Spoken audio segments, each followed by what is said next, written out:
Run! We all started sprinting down the street. The worms creeped behind us at an unbelievable pace, almost catching up with me even as I sprinted as quickly as I could.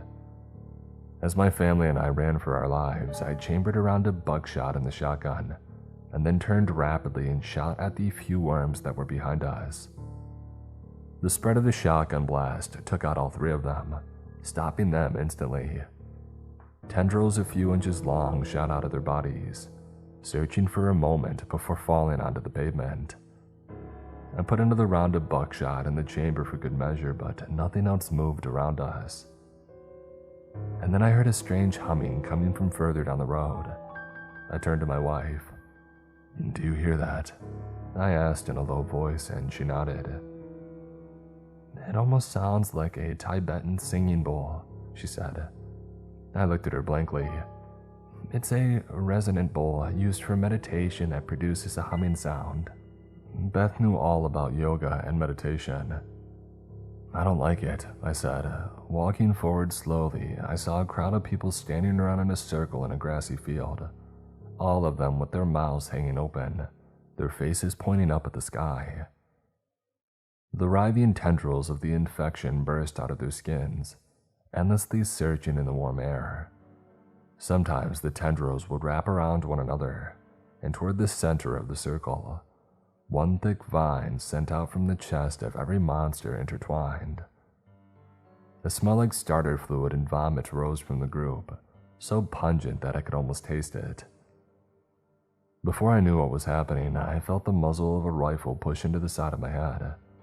A man dressed in all black was hiding at the edge of the tobacco field. He had used my temporary distraction to gain the advantage over me.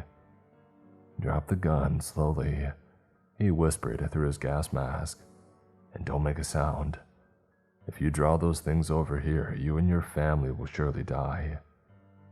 He spoke calmly, equally, as if he were stating a fact rather than making a threat.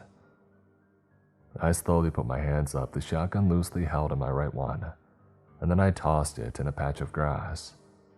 It fell with a soft thud. None of the members of the mutated group had noticed the sound, however.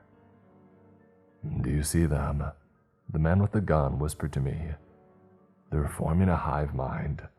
They're exchanging genetic materials. This thing evolves fast." "How do you know?" I asked, and he only chuckled. "Come on," he said, lowering his gun. "You and your family are to come with me. There is a scientific installation nearby that is still quarantined and secure. We are taking the uninfected survivors there until we get new orders." I looked behind me at my family going over to join him. His words struck a chord of anxiety in me. Until we get new orders, but I wasn't sure why. "What's your name?" I asked the man quietly. You can just call me X," he said. "And I already know yours, Jason." We have been monitoring cameras located all over the town, as well as tracking the movement of vehicles by satellite. The government plans to restore order in this town block by block, and if it can't be done, then this place is going to be wiped off the map. There could be no risk of this thing spreading beyond here. Behind X in the tobacco fields, I saw 2 more soldiers dressed in all black. They were also wearing gas masks and carrying M4 carbines with sound suppressors screwed in at the ends. X nodded at them and made some sort of hand gesture, and the 2 other soldiers fell in at both sides of myself and my family. It involved going through the field on the opposite side of the road as the hive of monsters. As we moved, the crunching of our feet in the grass, the only sound besides that humming coming from the field, I realized that the sky was darkening. Flashes of lightning lit up the horizon. I heard someone screaming from the field across the road. My first thought was that one of the monsters had spotted us and was alerting its fellows as to our presence. All of us whipped around, the soldiers raising their weapons, but I quickly realized it was highly unlikely any of the monsters could even see us. We were hidden behind a curve in the tobacco field, looking through some of the plants to observe them, and the rapid darkening of the sky would likely make it even harder to spot our silhouettes. instead of the monsters looking for others outside their group. 2 new ones were bringing someone in. I squinted, trying to see harder. The prisoner looked like a skinny young man or maybe a teenager. He had wiry black hair and glasses. He shrieked and fought against his captors the entire way, but they easily overpowered him. The tendrils of the captors had wrapped around his arms and hands like living chains. They otherwise did not touch him, except for a small gray vine that would escape from one of their mouths, caress the hostage's cheeks and forehead, and then disappear back into the host's body. It almost gave me the impression that the hive mind wanted to keep him calm, or maybe it was just sampling the goods. As soon as the hostage was within a few feet of the group, the circle scattered, seeming to regain much of their individuality. The prisoner looked around feverishly and then seemed to notice our group. I don't know if it was the glint of some light off one of the rifles or some flash of color from our clothing, but he looked right at us. And then he began screaming, the vines wrapping faster and faster around his legs. "Help me," he said, trying to point as a gray tendril wrapped around his mouth, gagging him. The monsters in the group noticed his agitation and yelling and also looked over in our direction. I was trying to crouch lower to the ground. The soldiers were feverishly whispering to each other. And then as one member gnawed open a red tendril with his bare teeth, others began running in our direction. I saw the gray tendril wrapped around the hostage's mouth pull away, and the one issuing the black fluid took its place. It forced the young man to drink, wrapping underneath his lips as fluid spurted out of it in an arterial fashion. I nearly gagged just watching it. "We have to go," X said to me, the first glint of excitement and bloodlust in his eyes. I stood up quickly, watching Sarah and Beth jog in front of me hand in hand as X led the way. The other 2 soldiers stayed behind us, and I caught glimpses of them checking our backs multiple times. The monsters were gaining on us, and if we were going much further, I had a feeling that we wouldn't make it, at least not without a gunfight. Those nearest to us out of the group began to run at a superhuman speed. My daughter could not keep up with the soldiers, so I picked her up and began to sprint. It was clear that we were not getting away. But then I heard sniper rifles begin shooting from the forest up ahead, and I sighed in relief, my heart bursting in my chest from the effort of sprinting while carrying a 40-pound child in a backpack full of supplies. The forest was only 30 or 40 yards away. The soldiers stopped, let my wife and I pass by, and then began to open fire with their rifles. The gunshots were deafening, even though none of them were using full auto bursts. Between the hidden snipers and the 3 soldiers, they were taking down 5 or 6 of the mutated people every few seconds. There was a screaming sound from one of the monsters, like a wailing infant, and the rest of the group immediately stopped and scattered in all directions. A few more shots rang out and a couple more bodies fell across the field, but then everything was quiet. All I could hear was the ringing in my ears and the heavy breathing of my daughter and myself. I got a bottle of water out of my backpack, drinking the whole thing and giving another bottle to her. She just stared at it for a few seconds. "Are we getting out of here?" she asked. My wife looked down at her in surprise. "Of course we're getting out of here," my wife said. "Why would you think otherwise?" My daughter pointed to the bodies littering the field.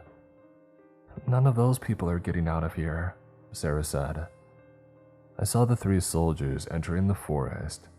X was looking at us with an inscrutable expression. "We have a much larger group headed this way," he said to us. "Satellite imagery shows that it may have been over around 500 people. Apparently the first phase has ended and the second has begun." "What do you mean by first phase?" my wife asked him. He shrugged. "The chaotic nature of the transformations, some of the mutants ripping others apart, total psychotic breakdowns and predisposed individuals.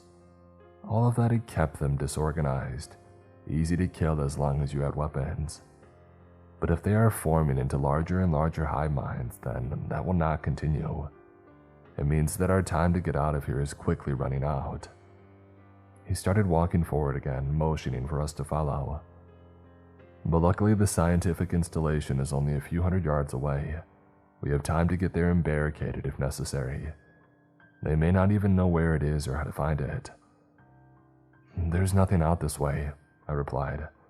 This is all woods and fields for the next few miles, and then you get to the national park, which is another 20 miles of forest. X shook his head, smiling slightly.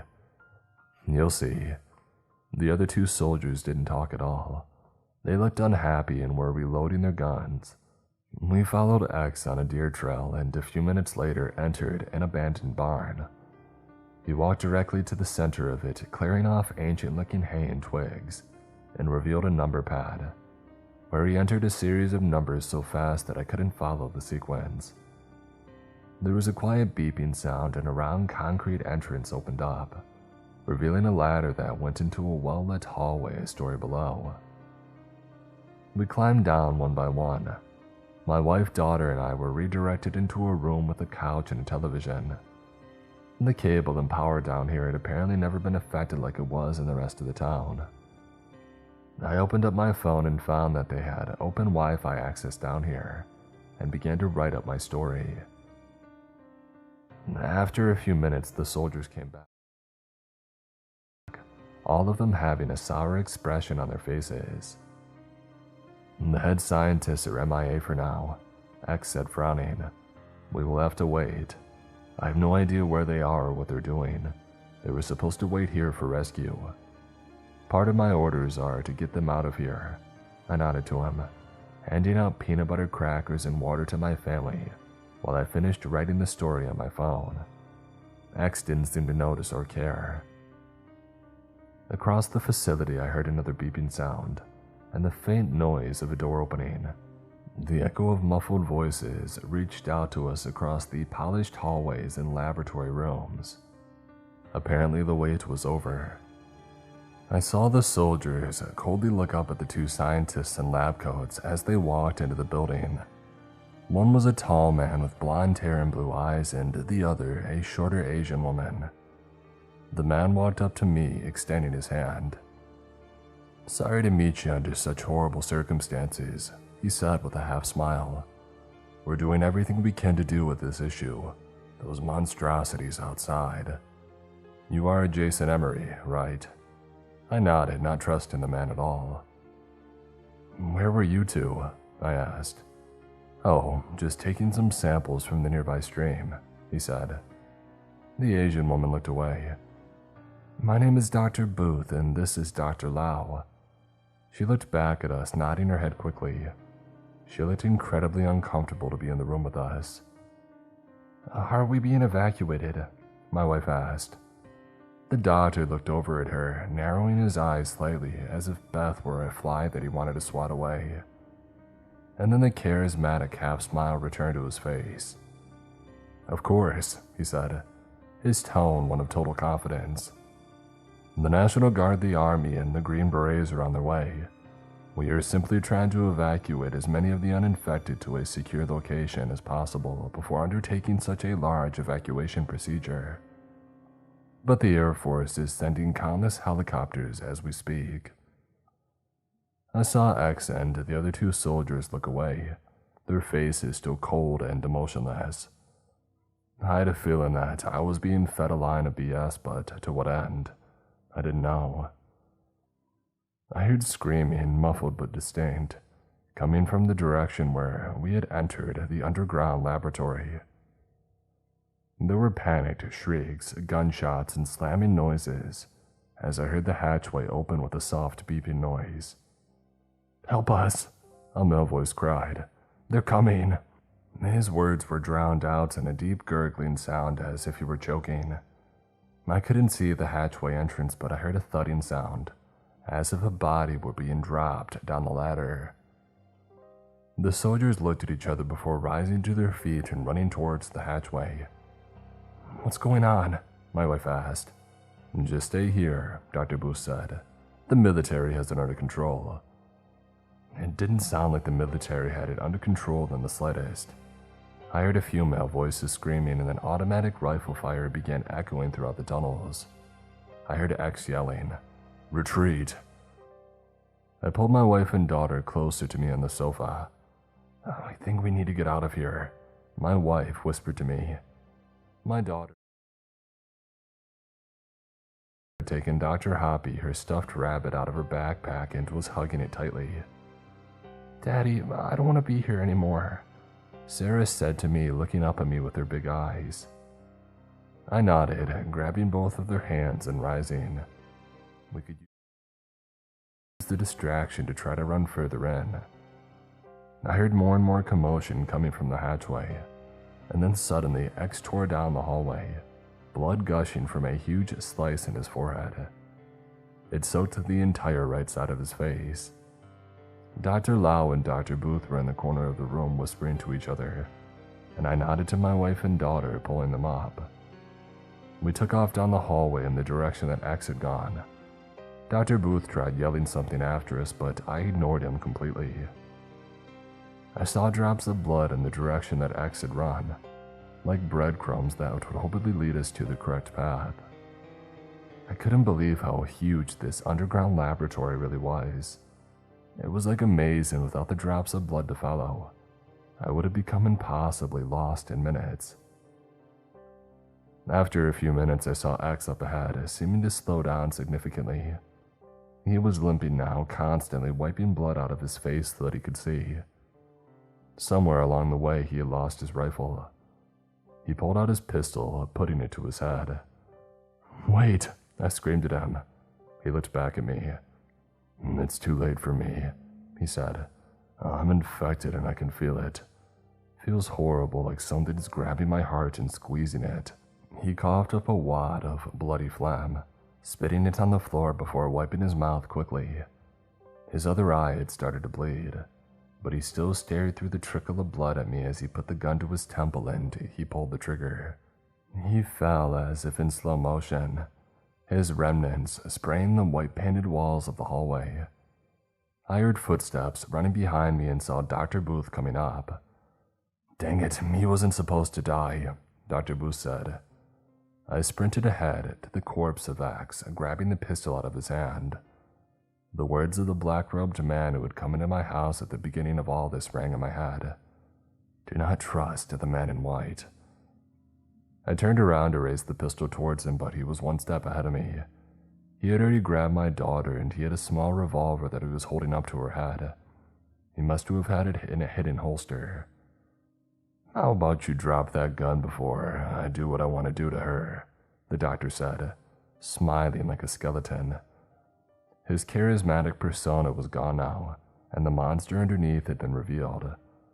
His eyes looked as dark as black holes. "If you kill her, I'll kill you," I said, raising the gun at him. I wasn't giving up the only leverage that I still had here. My wife was standing a few feet next to him, her eyes haunted and shell-shocked. My daughter stood there like a mannequin, just looking down at her shoes.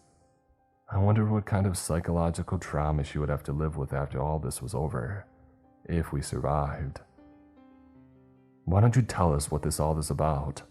I don't believe that you had nothing to do with it." He laughed uproariously, but his eyes didn't laugh. He stayed dark and flat. "You're not a dumb man," he said. "I'm surprised you didn't figure it out earlier. I'm the one who released the pathogen into the town's water supply." "But why?" I asked. "Why would you want to do that to an entire town?" "What, kill them?" he repeated. "I never wanted to kill anyone. Though surely to make an omelet, you need to crack a few eggs. I think that we all know that."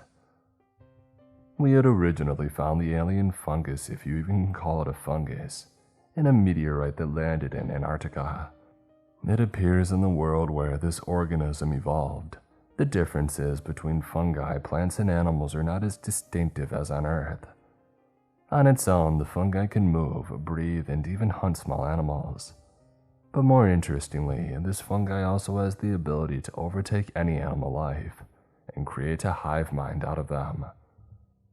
They also take memories and skills from the individual members of the group and use it for furtherance of the hive. In our early experiments, we found that certain leaders of the hive mind, The soldiers and kings and queens produce a substance that reverses cancer, injuries, even death, in other members of the hive. We call it the royal jelly, just like in bee colonies, but this is far more monumental of a discovery. If we allow the fungus to reproduce among large groups of humans and reach its natural state, we can find the alpha organisms among the hive, harvest the royal jelly, and use it to reverse aging, heart disease, cancer, and countless other diseases. Can you imagine the potential scientific value such a discovery would have? We could potentially keep people alive forever, at least those with value to the world. And how do you know that it wouldn't just turn the patient into one of those things? I asked. How do you know this royal jelly doesn't just make you a slave to the hive mind? He shrugged. It never did in animal studies, the doctor said. Now that you understand, why don't we both put down the guns? You realize that with this kind of scientific advance, your daughter could live for centuries. Just one more question, I asked. Did the US government know you released this alien fungus into the water supply? He laughed at this. The US government is too slow and fat to move quickly, Dr. Booth said. They gave me funding for animal studies, but no, I took it upon myself. That was the last thing that I heard him say. At that point, my wife quietly came up from behind him. She yanked his gun back with all of her strength in her right hand, while slamming an open folding knife into his eye with her left hand. The shock and pain made him fire a single round, but it went high into the top of the wall. My daughter screamed, falling to the floor and crawling towards me. "Daddy," she said, and I ran up to her, scooping her up and checking her for injuries. She seemed totally unharmed other than some scrapes and bruises. The doctor was screaming something. It sounded like, "You," but with all the blood running into his mouth, it was almost incomprehensible. My wife had taken his gun and pointed it at the back of his head. "Should we kill him?" she asked. I shook my head. "You should take Sarah and go forward," I said. "I'll take care of him." As they walked forward, I took the pistol that I had gotten from the body of X and raised it, pointing directly at the center of the doctor's head. He was blubbering and shrieking, but in his final moments, a certain clarity came over his one good eye. He stared at me with hatred as I fired, blowing it open and covering the ceiling with what was left of him. Even a little bit of it splashed back on me, tiny droplets that scattered over my mouth and face. As I looked around at the mess, everything that had gone on, I had a totally absurd thought. "Well, someone's going to have a heck of a time trying to clean this up," I thought to myself, laughing like a maniac. We wandered through the hallways for hours before accidentally stumbling upon Dr. Lau in her room. She was sitting in the corner drinking a cup of tea. She looked up surprised. As she took in the three of us, covered in blood and scratches, she frowned. "Is he dead?" she asked simply. I nodded and she sighed. "Oh, thank God, he was a lunatic, Dr. Booth. I was afraid of him. I always thought that he would try to make me into one of those things without telling me, maybe putting a drop of it into my tea or something. He became so obsessed with seeding the fungus into larger and larger animals that I knew it was only a matter of time before he tried infecting humans. I had no idea that he would do it to a whole town, though." She stopped and sipped some more from the green tea. "Do you know a way out of here?" I asked, holding my daughter close to my side. She nodded. "You know, he was going to take you and your family as subjects," she said, "purposely infest your whole family." I nodded at that, thinking back to the warning of the black-robed man. "And yes, there's a way out that leads to the middle of the forest. I'll take you there, but I'm not going with you. I'm staying down here until the reinforcements arrive, if they ever do." We followed her through the labyrinth of halls and rooms until we reached a ladder at the end of one hall. At the top was a hatch. "The code is 339. Good luck." She turned and went back in the direction that she had come from. I climbed through it, helping my daughter and wife out. We looked around and saw a seemingly endless forest. Luckily, I had grown up around here and I knew a lot of these woods like the back of my hand.